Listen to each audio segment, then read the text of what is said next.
कहानी है, आदत छूटती ही नहीं है। चंद्रपुर में लालचंद नाम का एक धोबी रहता था। उसके पास एक गधा था, जिस पर लालचंद कपड़े लाद कर वहां ले जाया और लाया करता था।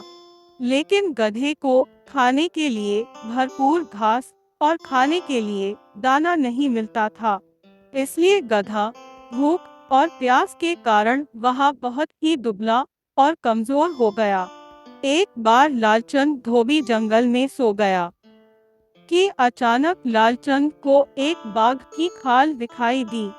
लालचंद ने सोचा, अगर बाघ की खाल यदि गधे को पहनाकर उसे खेतों में चरने के लिए छोड़ दिया करें, तो गधे को गांव वाले शेर समझेंगे और इसके पास कोई भी गांव वाला नहीं जाएगा और गधा खेतों की घास खाकर खूब मोटा और तगड़ा हो जाएगा। अब यह सोचकर धोबी ने बाघ की खाल उठा ली। अब धोबी हर रोज अपने गधे को बाघ की खाल पहनाकर रात को खेतों में घास खाने के लिए छोड़ देता था। अब वह गधा जी भरकर अनाज खाता था। थोड़े ही दिनों में गधा खेतों की फसल खाकर खूब मोटा और ताजा हो गया। हर रोज की तरह एक रात गधा खेतों में मजे से फसल चल रहा था। उसे कहीं दूर से गधे को टेचू टेचू की आवाज सुनाई दी। गधा मस्त हो गया और वह रात को लगाने लगा खुद टेचू टेचू की आवाजें। बस फिर क्या था, गांव के किसान लाठी और डंडे लेकर रात को दौड़ते हुए आए।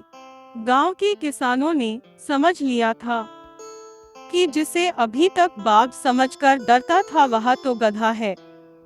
किसानों ने गधे को इतना मारा कि वह वहीं पर गिर गया। गधा बाघ की खाल पहनकर नकली बाघ तो बन गया और कुछ दिनों तक वह गांव के किसानों को धोखा भी देता रहा। पर जब उसकी असलियत खुली तो वह बेमौत मारा गया। तभी तो कहते हैं, आदत नहीं छूटती। कौवा कभी भी हंस नहीं बन सकता है।